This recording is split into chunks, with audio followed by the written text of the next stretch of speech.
Hello, everyone. Good morning, good afternoon, or good evening, wherever you are. Welcome to our webinar, Protecting the Crown Jewels with Modern Privilege, featuring Forrester, where we will discuss the growing importance of privileged access management systems in protecting sensitive information, classified information, among other types of sensitive data in today's highly complex IT setups made up of various applications and platforms. Hi, my name is Dushyant, webinar host and marketing lead here at ARCON. At ARCON, we provide the most comprehensive stack of IAM solutions, cybersecurity solutions, and digital walls to help organizations develop a strong IT compliance and security posture. Firstly, we would like to thank for participating in this webinar.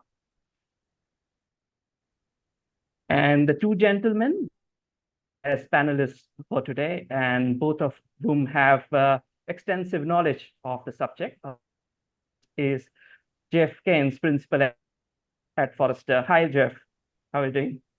Hello. Thanks for inviting me today. Happy to be here. Yeah, we are delighted to have you here. And our second panelist is Harshavardhan Lale, Vice President, Business Development at ARCON. Hi, Harsh. Good evening. Good evening. Thank you, Dushyant, for having me. Yeah, pleasure. So here's the agenda for the webinar. Geoff will take off from here. He'll speak about the topic for the first 20 minutes, followed by Harsh Insight for the next 20 minutes. And following that, we'll have a Q&A session for 10 minutes. Please note that you have been centrally muted. So just in case you have questions, please enter your questions in the comment box. So may I invite Geoff to start his presentation, please? Great. Thanks. Let me just get my screen shared here.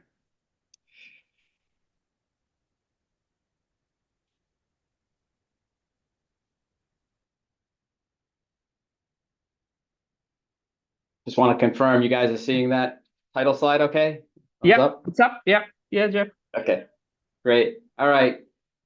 So thanks. So yeah, I thought I'd kind of tee up the conversation by talking a little bit about the trends that we see that are shaping next generation identity and access management overall, as well as in particular privileged identity management or privileged access management. So without further ado, let me go through some of this. So based on our results from our annual Forrester security survey, and this was conducted late last year or second half of 2023, we continue to see customers struggling with the complexity of their IT environments. And that becomes a real challenge when you're talking about IAM in terms of the centralized visibility and the lack thereof that can lead to identity sprawl, such as orphan accounts, overprivileged users, and over permissioned accounts. So we'll get into some more of that as we go through. I think the other kind of corresponding aspect of this is that second item, which is the changing and evolving nature of IT threats. We've seen that threat landscape evolve quite a bit. Especially around identity-based attacks. Hackers are capitalizing on what legacy systems often were in tech silos, leading to gaps in process and not very tight organizational communication around some of these things, even within the IAM systems themselves.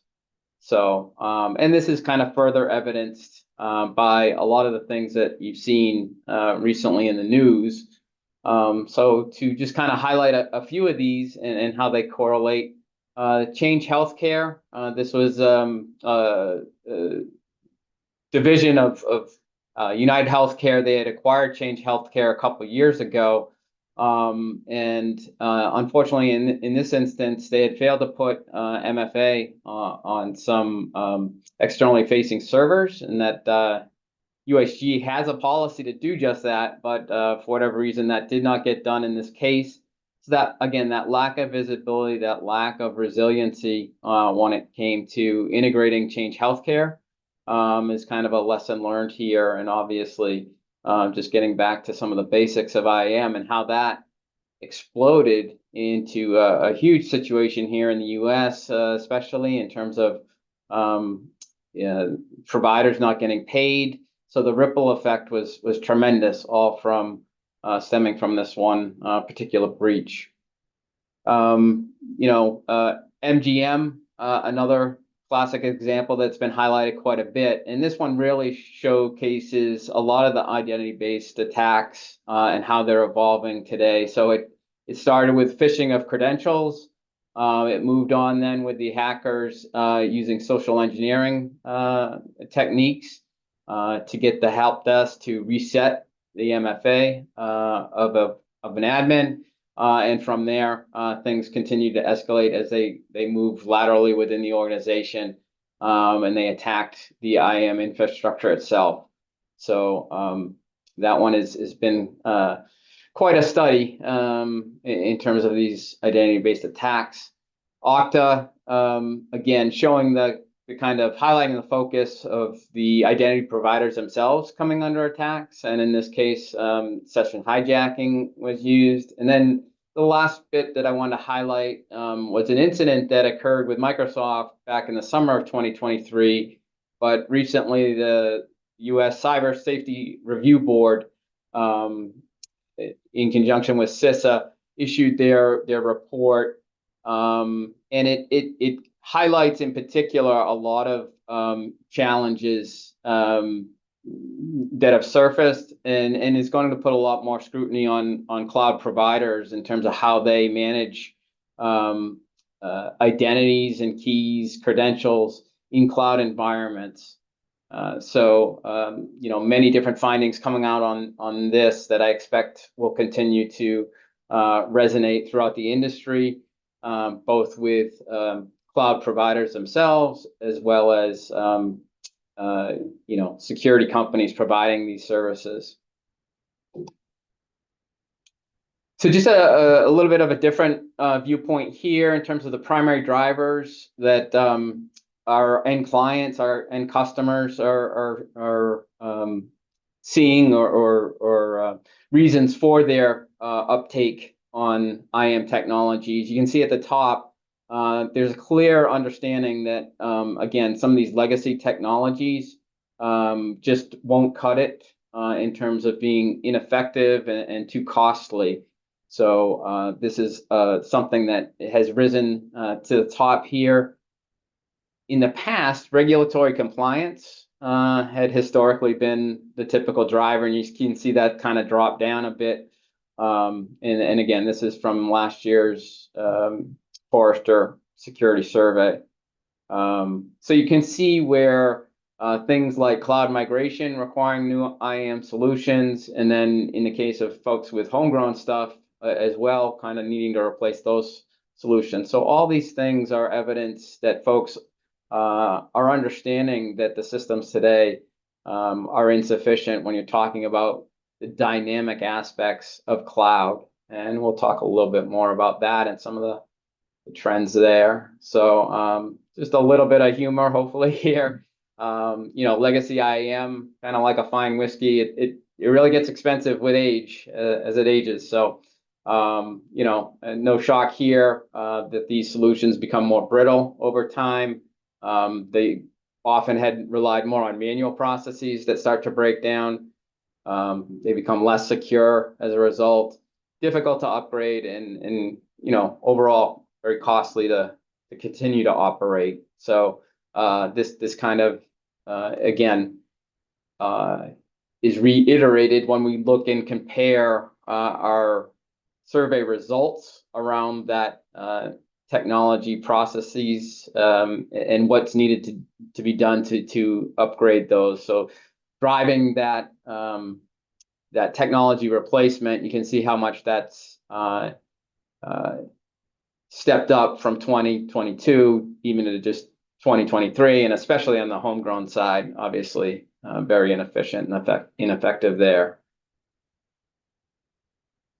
So kind of pulling this back to privileged identity management and what it means, we recently released a Forrester report on our IAM trends for 2024. It included 10 trends in total, but I really want to highlight three areas in particular that I think are really relevant to next generation when you're talking about privileged identity management.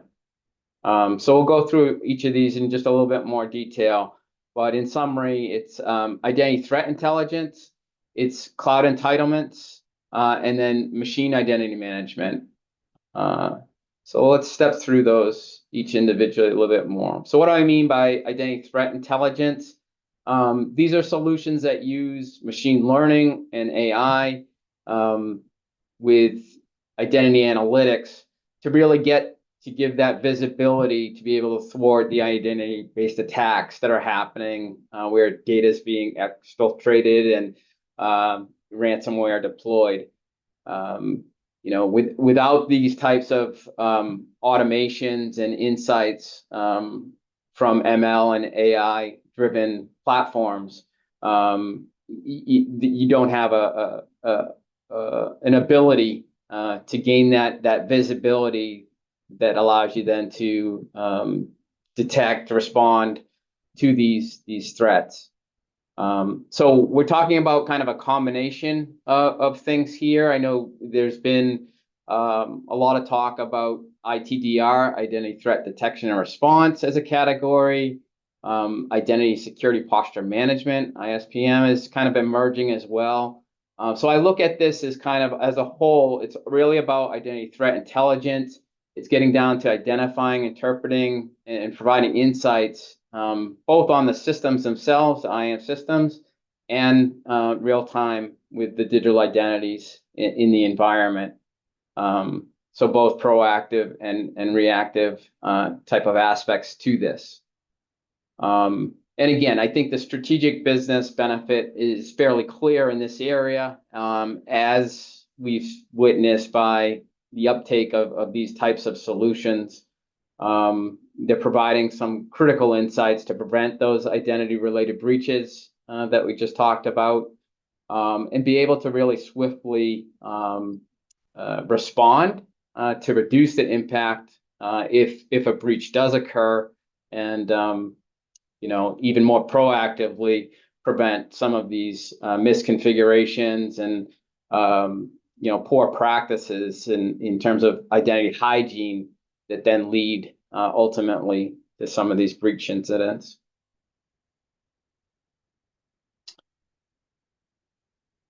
So in terms of cloud entitlements, it's all about visibility and governance. Again, in terms of a category, you're talking about what we're referred to as KIM, Cloud Infrastructure Entitlement Management, quite often, used interchangeably with cloud governance to a degree. So,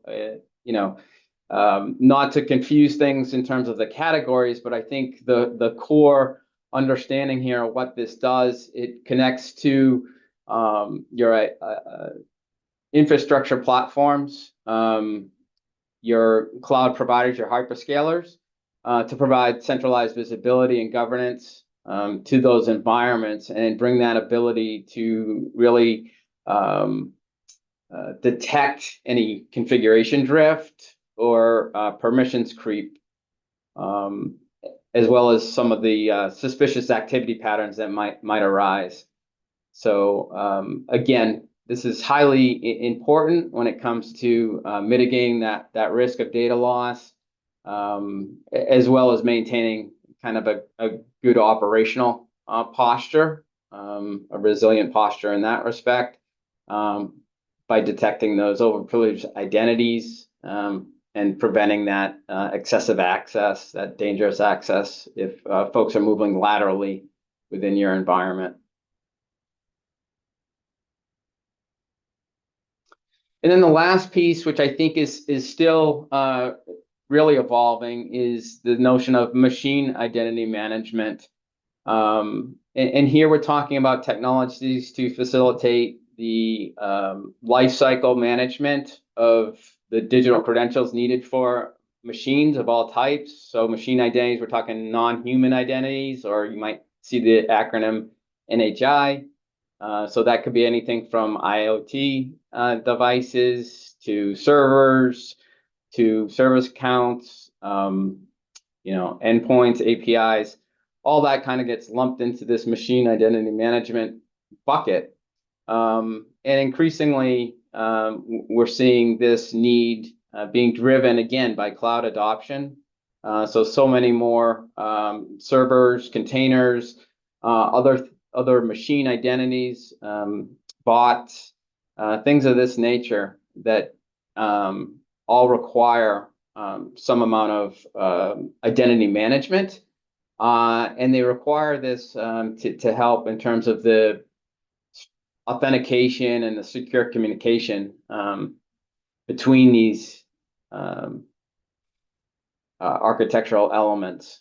So again, although it's been rooted in some of the common technologies that have been around for a while, like PKI, it's really starting to surface in terms of the lifecycle importance and the ability to manage that. And that's particularly important in today's environment where machine identities are outpacing human identities by a wide margin. Depending who you talk to, it's anywhere from 40 to 1 in terms of that volume. So it's a growing concern in an area that folks over time really need to be paying attention to. And so we're seeing more of these capabilities being brought in to some of the next generation workforce identity platforms, as well as privileged identity management systems. So just to kind of round out my portion of the presentation here, I did, I talked in terms of technology quite a bit in terms of those areas technology-wise. But I did want to emphasize some core recommendations as far as operationalizing some of this. Did want to emphasize the ability to take the time to get your IAM and SecOps teams moving in tighter concert so that you can improve preventive and reactive kind of identity security measures. I would say that this is, again, necessitates some amount of technical integration, certainly, with those systems. So again, that's a key area to keep in mind as far as the technology platforms are using, their ability to integrate. But even more so, making sure that those teams, from a process standpoint, are seeing things end to end, have the right visibility, have the right communications, and whatnot. Secondly, the tools provide that detection and remediation automation in some instances, but there is no substitute for kind of making sure you've got the solid fundamental identity governance processes in place. Those are documented and consistent, and that's especially important when you're talking about privileged identities. So really, I think what we've seen is a bit of convergence between privileged identity management and what was typically, IGA, Identity Governance and Administration, or IMG, as we call it here at Forrester, Identity Management and Governance solutions, to where those are coming more and more together, and that's fundamentally driven by the importance of that lifecycle management aspect. Again, I think it's increasingly important that IAM teams, cybersecurity programs are starting to look at things more holistically, bringing machine identities under kind of a unified workforce IAM program strategy, rather than strictly looking at kind of the human elements and the human identities. So optimizing and automating that machine identity management lifecycle is critical for the speed and scale, as we mentioned earlier. So making sure that you're looking at that in a holistic manner and bringing that under the purview of your full program. Then the last bit of advice is just as these technologies evolve and more things start to rely on artificial intelligence, Gen AI technologies being put in place more and more, I think it'll be more and more important to review those things, question your vendors about those technologies that they're using and how they're determining the accuracy of those algorithms, and really having some amount of insight into these things as to how the underlying technologies are interpreting what you're seeing. So yeah, that's what I had for today. I'll turn it back over to you. Thank you, Geoff, for the presentation, for great insights. May I ask Harsh to share his insight? Thank you, Dushyant, and thank you, Geoff, for the wonderful presentation. It was very insightful. Lovely to see the statistics, as always, coming from Forrester. And the way you presented was amazing. So let me just pick it from where Geoff just left it. The key aspect of today's organization really are the crown jewels, right? When we talk about crown jewels, people can have different interpretations of crown jewels. Somebody can say that data is their crown jewel. Somebody can say that infrastructure is or certain infrastructure elements are the crown jewels. But I think the reality, the real crux or the real crown jewel is the identity that we're talking about, right? So let me just start with that. Quickly about, I'm going to touch upon the identities and the critical infrastructure from a certain aspect. So I would like to touch upon PAM first. And its basic concepts. I'm sure that all of you are aware about PAM and the concepts, but just to give you at a high level, PAM helps you mitigate the human errors. Now, how am I really saying this? Right?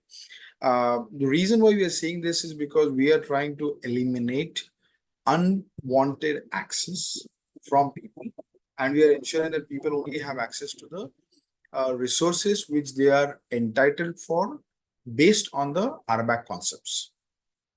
Now, this automatically will help you diminish the attack surface, because now instead of me having access to 100 servers, I only have access to my 10 servers or devices.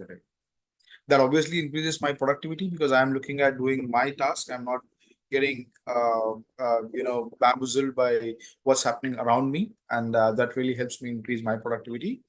Obviously, demonstrate compliance. That's PAM.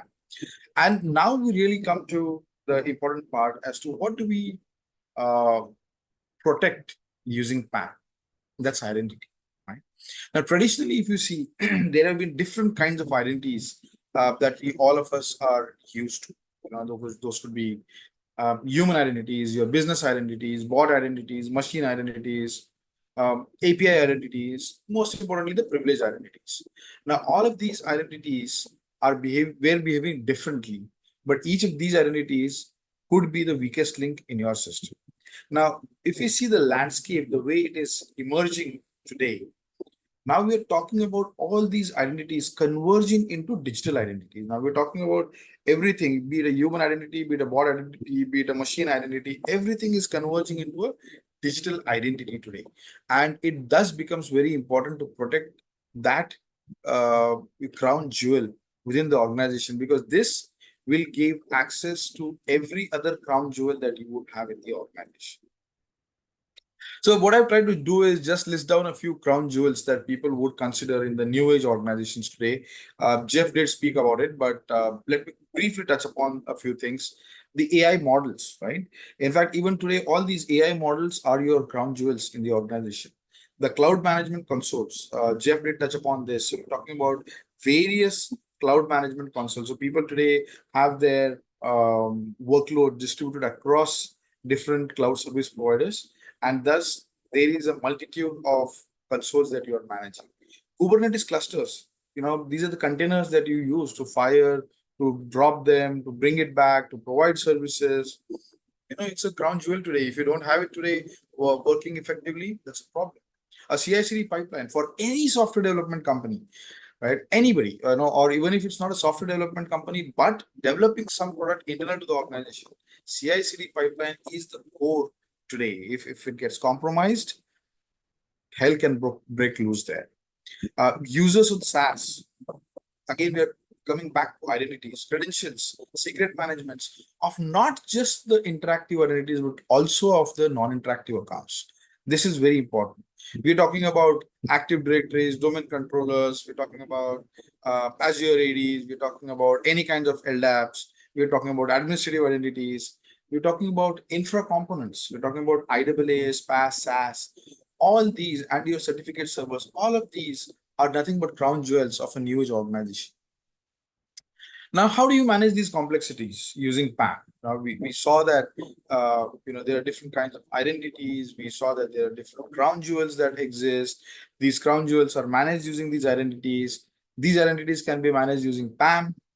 And thus, we are looking at how to manage these identities using complexities using PAM.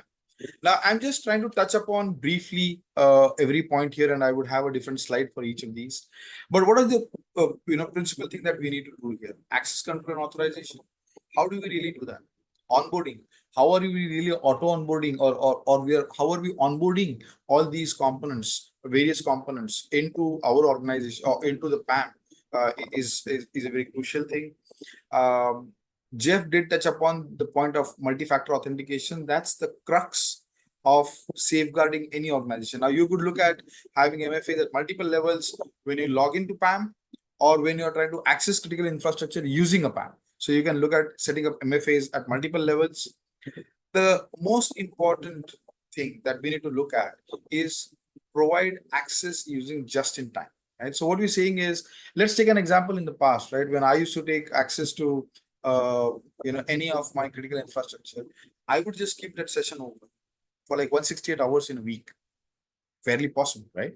I used to just leave it open. But what are we trying to do with the just-in-time access here? Now we're trying to say that instead of those whatever 150, 60, 68 hours that I used to keep the session open, I'm now trying to restrict that and bring it to few hours. It could be 2, 5, 10, whatever, but it's obviously not the 168 hours that we're talking about. And the most important part that we're also adding to that is how do we ensure that there is just enough access? I'm not trying to give you additional access. So I would have access to critical infrastructure, but only limited to the job role that I need to perform. And that's the most important thing. I could have the world open for me, but I don't need it. I know I don't need distractions. And thus, I would be able to increase my productivity, and I will also be able to bring about compliance in my organization. The other aspect or the other way of dealing with this situation is to really set up ephemeral access for all the users. Now, we will touch upon this, but ephemeral is where we are talking about ensuring that identities are not trying to access, or identities are not always provided with access and authorization to your crown jewels, but they are provided on a need-to-know basis when it is required. So ephemeral access will be given. So I could have a user create an Active Directory, but he would not be provisioned on my end target device. So I would, using the PAM, provision the user, grant the access using the RBAC, ensure that the access is granted, the individual is able to perform just in time with just enough access. Once the session is disconnected, the ephemeral account is again deleted from the system there, and there is no way that anybody can simulate any attack. So, or a few of the slides that Geoff presented, you would have seen that he was talking about the security aspect around identity and how identity is becoming the key or managing identity is becoming the key for having a more secure environment. Continuous monitoring and threat detection. Geoff did touch upon ITDR. We need to implement a governance program, and that is what Geoff was referring to when he was talking about IAM. IAM is not just a tool, it's a journey, it's a program, it's a governance program that needs to be implemented, and training and awareness. So let's take each one of them one by one. So when I was talking about access and authorization, I was talking about granular access control. So we are saying that we will grant you access, but only to the specific resources based on your roles and responsibilities that you have within the organization, right? So we are trying to build a layer of access control for restricting the access to your critical infrastructure. Auto onboarding. Now, traditionally, what we have been doing in PAM is we are trying to onboard your identities. We are trying to onboard assets into PAM. But that's at some time, there are times when probably the PAM administrators are busy doing, so many other things that they delay onboarding the assets, they delay onboarding the users into PAM, and that becomes a threat vector for us. That becomes an attack surface. So we're talking about auto onboarding. Now, these are the features that are available with ARCON PAM. We have the ability to auto onboard users. We have the ability to auto onboard devices, be it from your cloud infrastructure. I'm just trying to refer to cloud here more because I was trying to draw more relevance to the conversation that Geoff was trying to bring about in his earlier presentation. So we're talking about cloud, but we can do it for any non-cloud entity as well. So we are looking at doing that. Now, when you're talking about auto onboarding and when we're talking about IAM as a journey, you need to have source of truth, Active Directory. You could be connecting to Azure ADs, AWS, GCPs, wherever it be, and trying to auto onboard users from those different source of truths that you could have. PAM is obviously extended not only to the infra component, but also to your software. So I just touched upon some time back about IaaS, PaaS, and SaaS. And I'm trying to bring about the flavor of SaaS here, where all your cloud app integrations can be done in a PAM tool. ARCON has all these connectors available. So we can ensure that the administrators who are trying to access Slack, G Suite, GitHub, O365, Salesforce, anything, we can ensure that those guys are routed through the PAM solution, and thus there is a monitoring that is available. There is a control that is available. There is MFA available to validate the identity of the user. There is password rotation that is available to ensure that there is secrecy. So the CIA aspect of security gets covered using the ARCON PAM. MFA and single sign-on, Geoff touched upon this, and I would like to highlight this or emphasize more on this because MFA is one of the key things. When we're talking about just-in-time access, when we're talking about just enough access, one of the important things is that we need to revalidate the users, and that is something that we achieve using MFAs. Single sign-ons are also available. Every PAM tool would have a single sign-on component through which access will be granted. Now, these could also be separate tools available in the market. That's something that the IAM journey will help you achieve. Coming to the topic of just-in-time that I've been talking about for a long time, what we're trying to say here is, if say Harsh needs an access to server A, Harsh would not be provided the access all throughout. Only when Harsh needs it, say at 4 p.m. on a Thursday, he would be granted access for 2 hours there. Now, in doing this, what we can also do is when we're trying to give just-in-time access, and this has to be done through workflows, and we'll come to that slide eventually. But what we're talking about is ensuring that when Harsh is getting access, what type of access should he get, right? So what I'm saying is, am I the right person who's getting the access? What is the level of access I should get? So the depth of the access, am I getting it on the right device, the right time? Now, this can be very important. So it could be one time, it could be permanent, or it could be time-based. All of these should be covered as part of the just-in-time strategy that we are doing. And this is important for protecting all your crown jewels, because otherwise you are leaving a big hole which can be exploited by people who are sitting and eyeing the critical data that you have within your organization. Few of the benefits that we have listed here of just-in-time, I don't want to really spend too much time on that one. The other things that any PAM can do, and ARCON is very, ARCON is in the forefront of achieving all these integrations. We have API integrations. I did mention about API identities. We are able to manage all those API identities. We are able to ensure that we can integrate using APIs. We have the REST APIs, scheme APIs. We can, we can communicate with any tool that is available in the market, whether it is an IAM tool, IDAM tool, IGA, non-identity tool, any of that, we are able to integrate with that. We have, integrations with all of these or using all of these. So we can do integrations in SAML, LDAP, OAuth, OIDC. This is available in the SSO components that we have. Interesting component that I was trying to touch upon, and which Geoff also did bring about. We're talking about integrations, right? We're talking about developer tools, and we're talking about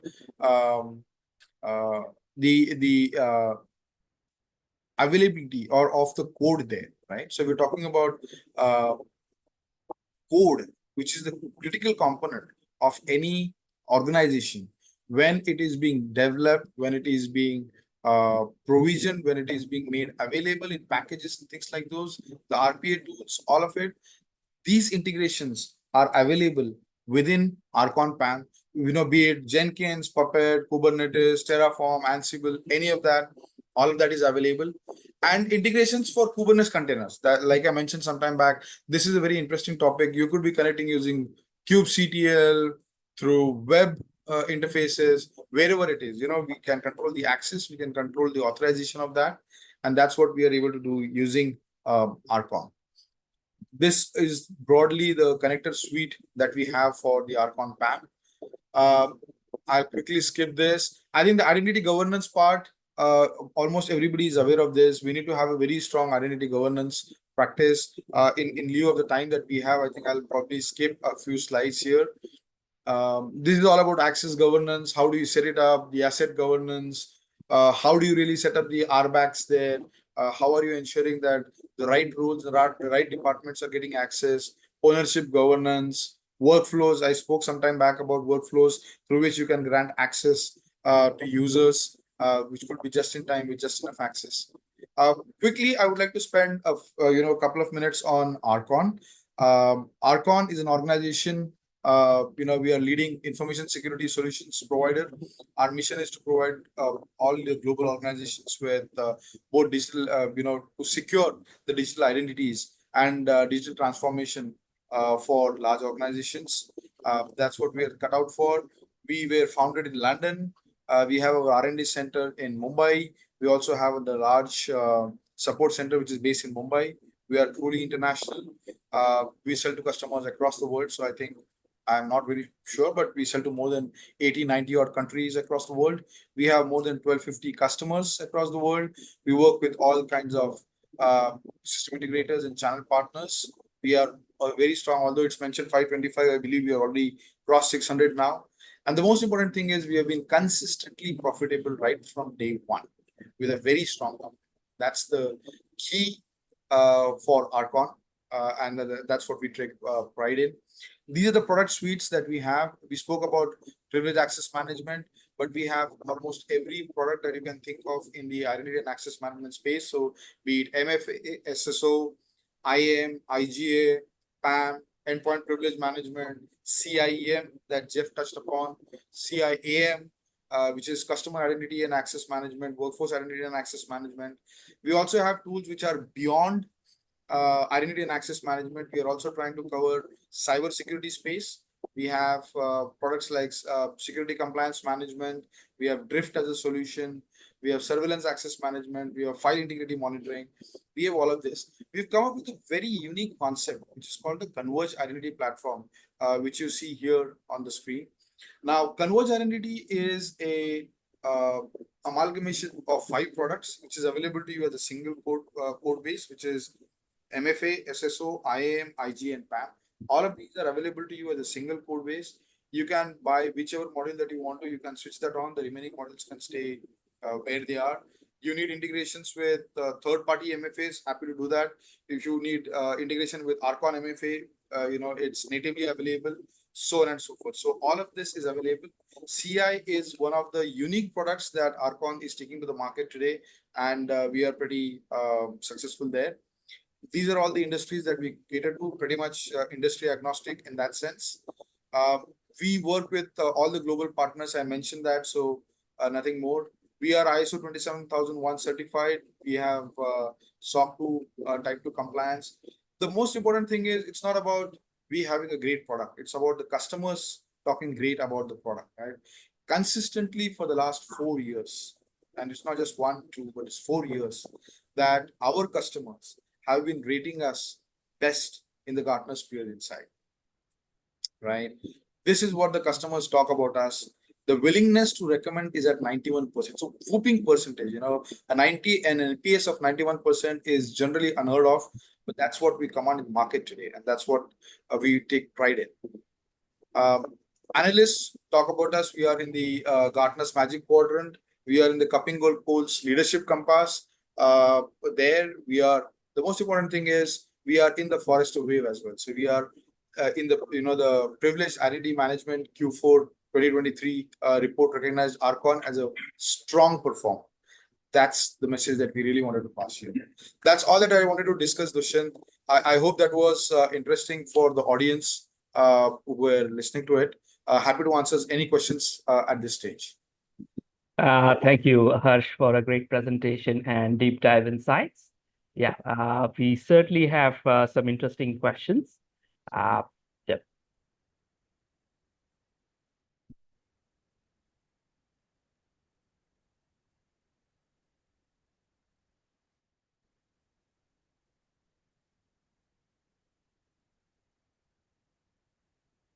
Yeah, our first question is, if we implement just in time, would there be any need for periodic rotation of password? Oh, that's a fantastic question. So I would really like to take it, and I think Geoff would also pitch in there. I think what we're talking about is, password rotation is something that I would recommend irrespective. Right? So it doesn't matter whether, what kind of a technology that you're deploying and how are you really doing it. I would strongly recommend that password rotation is something that every organization should by default implement for all its critical infrastructure. So all the crown jewels, whether you have MFA, you have just in time, you have any other technology that you are adopting. The reason why I would recommend a password rotation being done always is because we believe that or it ensures that the probability of a password being captured or a password landing in the hands of a hacker is minimalized to the lowest. The reason being, if I keep rotating the passwords quite frequently, even if the brute force attack, it becomes very difficult for somebody to really identify what the password is. Even if they're able to identify one, moving it is a challenge, and in the meantime I probably would rotate the password. So irrespective of whether you are using an MFA, irrespective of whether you are using a just-in-time access, I would strongly recommend that people should use password rotation there. I see no reason why people should discontinue that. Geoff, any thoughts on that? I think Geoff, you're on mute. Sorry about that. Yeah, no, I definitely agree with that advice. I think it's always best to kind of look at that rotation as kind of a defense in depth type of measure that you can always take, right? Just as a last resort kind of, if something got out in the wild, it's got a very limited life cycle. And I think the other thing that's interesting to me, especially as more and more the products are embracing and organizations are embracing kind of that just-in-time process. It gets woven into the process itself. So rather than having a dependency on kind of the scheduling of it, by working it into that just-in-time, every time the password is accessed, the user doesn't need to know that password, automatically rotated behind the scenes, checked in, checked out, and changed on the fly. These are the types of things that these automations can really help simplify life. For the thing that becomes difficult was just kind of the administrative aspect or burden to it. Totally agree. Sure. Our second question is a bit technical in nature, which is, do PAM tools support ephemeral access? What are the scenarios and their advantages? Okay, interesting. I did touch upon ephemeral briefly, but I think if I understand the question right, the question is about so I would rather take this question in two parts. The first part would be where I have a user created on my Active Directory and then I have to provision it on my target devices. And the second would be where I don't even have it in my Active Directory or in my source of truth, and I have to create that and provide the access. I think these are the two scenarios that come to my mind, and Geoff, if you think of a third scenario, please feel free to chip in there. But what I believe in scenario one is where there is a user who is existing. So, and I gave that example where I said, if example, Harsh is existing in the Active Directory, but Harsh would not be provisioned or his profile is not created on the target device. So when somebody is trying to give an access just in time, right? I pick that information from the Active Directory, provision that user or temporarily provision that user on the target device, grant the user the roles and responsibilities as per what it is defined in the Active Directory, and then do it. Now, this is something that is achievable, and most majority of the PAM tools do that. The second aspect where I was saying that probably even the user is not available in your Active Directory is where the IAM concept will come in, and which is where the converged identity part of ARCON will really chip in, where we say that I don't have the user in my AD, but I know that there is a just-in-time request that is coming. So I will create a user temporarily in my AD, provision that on my end target device, grant the user the access depending on the roles and responsibilities, let the user perform the activity, then delete it from the target device and also delete it from my AD. So these are two scenarios. The first scenario is achievable. I would say majority of the PAM tools would have this solution in some shape and form available. ARCON does have it. The second one would be pretty unique with converged identity, because I'm talking about not only PAM, but I'm talking about provisioning a user and deprovisioning the user right from start to the end, which is not available even within your environment. And that is where the converged identity concept of ARCON will come into picture. But yes, ARCON is able to support ephemeral in either of the cases. Yeah, and I agree with your use cases there. I think that those are great examples. And just fundamentally, the benefit of the ephemeral access in reducing or eliminating standing privileges is, again, just another defense in depth measure. Absolutely. Thank you. Our third question is quite interesting one. It's at a time when some sort of convergence is happening in the IAM space. How do you see PAM evolving against the backdrop of growing number of human and machine identities? I think I would let Geoff answer that, because Geoff covered that as part of his thing, and then I'll probably chip in with my thoughts. Geoff, over to you. Yeah, I think over time, it's got to start to unify a bit. I think obviously there are some unique aspects to each of those, but I think fundamentally the same concepts, approaches at the principles level still apply, and then it's kind of feathering that out into how to bake that in to the ongoing life cycle of these things, and I think that's where the differences start to arise in the life cycle aspects to humans versus the life cycle aspects of machines. So the speed and scale that are necessary for machine identities, I think it makes complete sense that you need to bring that under a converged type of platform that has that ability. The other thing with machine identities that we didn't touch on too much, but operationally very important that there's an ownership establishment for those machine identities in one form or another. So tying that all in with how things are governed and managed, and doing so in a process that's oriented to life cycle. I think this is where things are going to being a lot more driven by some of the analytics, the AI capabilities that right now machine learning and things of that nature. Over time, we'll see how Gen AI policies play in. But I think a lot more automation around things that allow kind of the humans in the back end to make the right risk decisions with a full visibility to the environment. I think this is, again, directionally where things are going. I totally agree with you, Geoff. And I think, like you rightly said, the interactive and the non-interactive identities are going to be very important. And I believe more than the interactive, it's the non-interactive identities, like you rightly put it about the machine identities, which is going to be the biggest challenge for people to work with, because more and more automation is happening. Things are, humans are barely getting involved there. And that requires really a resurgence of PAM. in a new environment, and that is where I believe convergence of various technologies like identity and access management, IGA, user access governance, PAM, all of these coming together is going to be the newest technology, and I think I'm looking forward to that day when all of these really converge and make it available to the customers for real to use them. Okay, thanks, Sahash. Question, and it goes this way: if I am having PAM, will I also need to have the IAM or a thing that can help to achieve from PAM itself? I hope I was clear.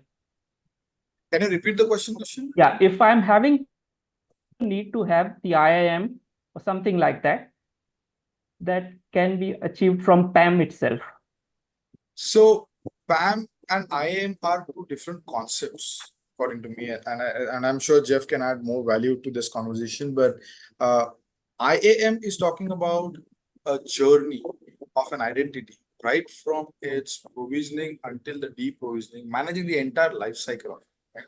Whereas when I'm talking about this, I'm not only talking about privileged identities. I'm talking about business identities. I'm talking about assets. I'm talking about business assets, not just the critical assets there, right? So IAM as a journey is very different. We're talking about every person in the organization will be onboarded in a PAM in an IAM tool, right? Because that is how the provisioning will happen. So let's take an example. When Harsh joins, Harsh would be joining in department X, would be on a particular day would be joining the department X, doing a certain role. So I would need to get access to certain birthright applications to which everybody in the organization would have access to. I would need to have access to certain department specific applications and certain role specific applications.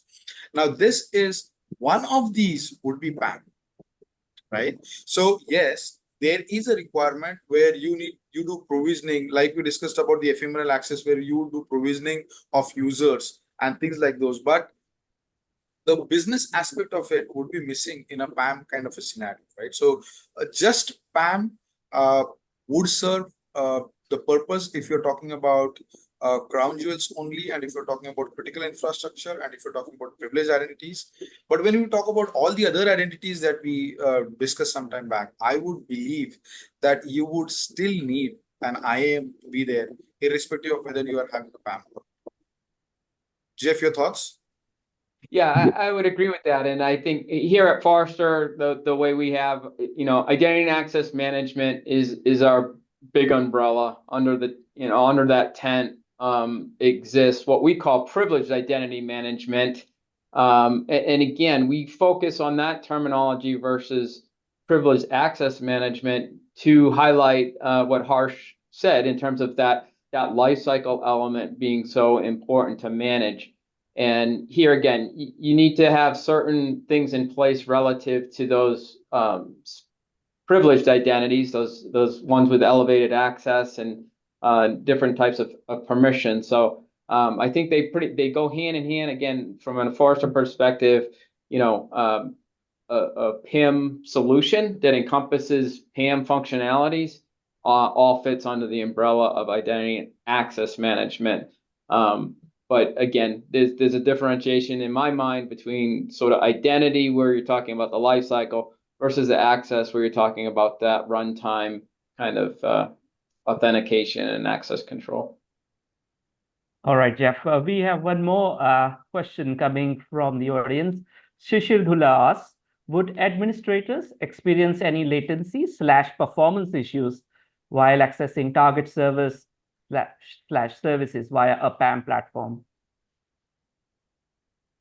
I wouldn't believe so. This totally would depend on what is the network. Yes, there is one hop that you are adding, but at the same time you are eliminating quite a few things like entering the username and password, the time taken to do that, and things like that. So if you try to sum all these permutations and combinations, I would believe that the increase in time would be minuscule or may not even exist in majority of the cases. Yes, in cases where we're talking about target devices which are sitting at far off locations, there could be some latency. But I believe that that latency would anyways exist even if you're trying to take a direct RDP session or a direct SSH session. So my view to that would be there may be a minuscule delay, but nothing great. That's my view. Jeff, your thoughts? Yeah, I would kind of concur with that. There's always going to be a small bit of overhead associated with this, but that's the security trade-off to a degree, right? So. Okay. So just one final question. That's for you, Harsh. Does ARCON PAM offer centralized management of credentials across all cloud platforms like AWS, GCP, Azure, Oracle? Yeah, that's a great question. Yeah, the answer is yes. ARCON is able to manage. So you could have your identities on AWS, sitting in AWS IAM, in GCP IAM, on Azure AD. You could have your local Active Directory servers. We are able to manage any identity which is sitting anywhere.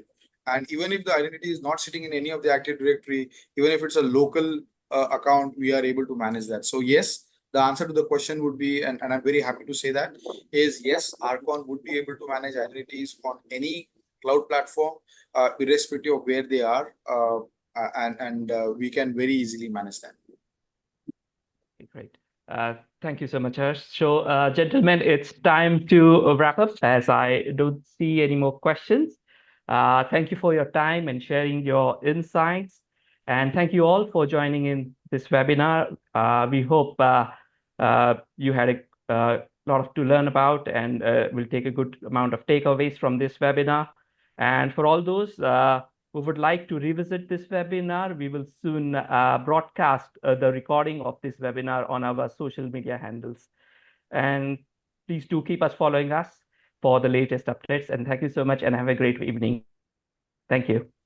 Thank you. Thank you, Jeff. Thank you, Thanks Dushyant, again. for the time. Take care. Bye-bye. Good day. Bye.